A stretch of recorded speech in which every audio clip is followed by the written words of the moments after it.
Cyber నేరగాళ్ల ఉచ్చులో చదువుకున్న వారని, చదువు రాని వారని, ఉద్యోగస్తులని తేడాలు ఉండవని, వారు అలా భయపెట్టేస్తారని, అందుకే అలాంటి కాల్స్ వచ్చినప్పుడు అందరూ జాగ్రత్తగా ఉండాలని union bank manager Abdul Farooq, head constable Narayana తెలిపారు. ప్రకాశం జిల్లా కోమరంలోని ప్రభుత్వ ఉన్నత పాఠశాలలో శనివారం సాయంత్రం సైబర్ నేరాలపై అవగాహన సమావేశాన్ని ఉపాధ్యాయ బృందానికి వివరించే కార్యక్రమాన్ని union bank manager Abdul Farooq నిర్వహించారు. కార్యక్రమానికి ముఖ్య అతిథిగా హెడ్ కానిస్టేబుల్ నారాయణ పాల్గొనగా, ఉన్నత పాఠశాల ప్రధాన ఉపాధ్యాయుడి సమక్షంలో మండలంలోని ప్రభుత్వ ఉపాధ్యాయులందరికీ సైబర్ నేరాలపై వివరించారు.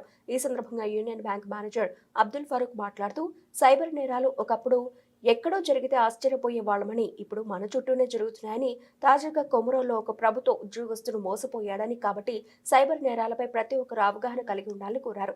సైబర్ నేరాల ఉచ్చులో పడకుండా ఉండాలంటే అనవసరమైన వీడియో కాల్స్ కానీ, ఫోన్ కాల్స్ కానీ ఎత్తకుండా జాగ్రత్త వహించాలని కోరారు. అలాగే యూనియన్ బ్యాంకు ద్వారా ప్రభుత్వ ఉద్యోగస్తులకు ఉండే లోన్స్ సౌకర్యాలు లాంటి వాటిపై వివరించారు. హెడ్ కానిస్టేబుల్ నారాయణ మాట్లాడుతూ, ఎటువంటి సైబర్ నేరాలు జరిగినా వెంటనే పోలీసు వారికి సమాచారం నందు ఇవ్వాలని కోరారు. ఈ కార్యక్రమంలో ఇది పాఠశాలల ఉపాధ్యాయులు, ప్రధానోపాధ్యాయులు పాల్గొన్నారు. So good afternoon to Komarolu మండల ప్రజలందరికీ ఒక చిన్న విన్నపము. ఈరోజు ముందుగా నేడు సైబర్ క్రైమ్స్ అనే ఒక క్రైమ్ రిపోర్ట్ అనేది చాలా వరకు అందరికీ భయపడేలాగన, అందరూ దాని గురించి గగురు పొడిచే విధంగా ఉంటుంది. సో ఏ విధంగా ప్రజలను భయభ్రాంతులను చేసి వారి దగ్గర నుంచి డబ్బుని, వాళ్ళు కష్టపడిన సంపాదించిన డబ్బుని ఏ విధంగా దోచుకోవాలి అనే ఒక దానిపైన అవగాహన కార్యక్రమము చేయడం జరిగింది. దీనికి ముఖ్యంగా మన టీచర్లందరూ, ఎవరైతే గవర్నమెంట్ స్కూల్లో పనిచేసే వాళ్ళు, కొమరోలు మండలంలో ఉండే చుట్టుపక్కల ఉండే విలేజెస్లో ఉండే వాళ్ళందరికీ పిలిపించి ఇక్కడ ఒక కార్యక్రమం పెట్టడం జరిగింది.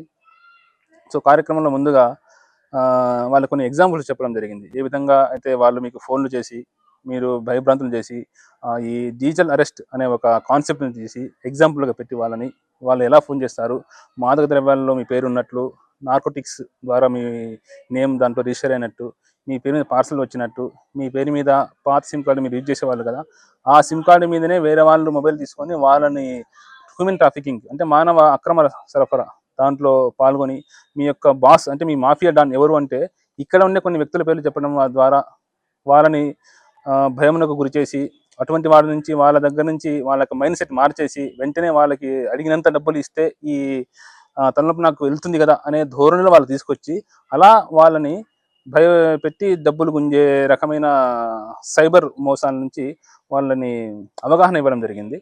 సో ఇందులో ముఖ్యంగా ఈ కొన్ని ఎగ్జామ్స్ అయిన తర్వాత మనం ఏ విధంగా దీనిని అరికట్టాలి అనే దానిపైన కూడా ఒక చర్చా కార్యక్రమం నడిచింది.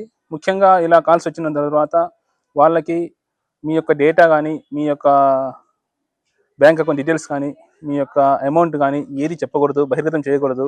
నెక్స్ట్ ఇమీడియట్లీ మీరు ఫోన్ కట్ చేసి 1930 అనే నెంబర్ కాల్ చేసిన వెంటనే వాళ్ళు మీకు ఎవరైతే ద్వారా నుంచి ఫోన్ వస్తుందో ఆ ఫోన్ని వాళ్ళు ట్రాక్ చేసి సదరు ముద్దాయిలను కానీ, మీకు అలా ఫోన్ చేసే వాళ్ళని గుర్తించి వాళ్ళని అరెస్ట్ చేయడం జరుగుతుంది. సో అట్లా ఇటువంటి ఫ్రాడ్స్ చేయడంలో ముఖ్యంగా దీనిని అరికట్టడంలో బ్యాంక్ వాళ్ళు, తర్వాత మన పోలీసు వారైన మన హెచ్సి నారాయణ గారు, ఆయన కూడా వారి యొక్క విలువైన మాటలను, విలువైన సమాచారాన్ని ఈ హాజరైన అందరూ ఎంప్లాయీస్కి ఆయన చర్చించడం జరిగింది. సో ప్రజలారా మీరు కూడా జాగరూకత ఉండండి, సైబర్ క్రైమ్ జరగకుండా చూసుకోండి.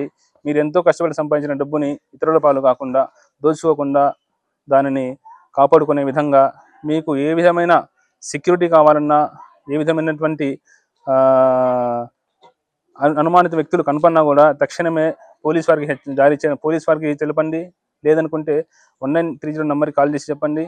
నెక్స్ట్ మన నారాయణ సార్ చెప్పిన విధంగా ప్రతి ఇంటికి ఒక సీసీ కెమెరాను అమర్చిస్తే ఎవరు వస్తున్నారు, ఎవరు పోతున్నారు, ఎవరు ఏంటి అనేది తెలుస్తుంది. అనుమానితమైన వ్యక్తులు కొంతమంది చెత్త ఏరుకునే విధంగా కొంతమంది వస్తారు, కొంతమంది ఏదో చందాలు అడిగే రాగానే వస్తారు. సో అటువంటి వాడిని గుర్తించడానికి మనకు సీసీ కెమెరాలు అనేటివి పెట్టుకుంటే ఈజీగా ఫైండ్ అవుట్ చేయొచ్చు, ట్రేస్ చేయొచ్చు.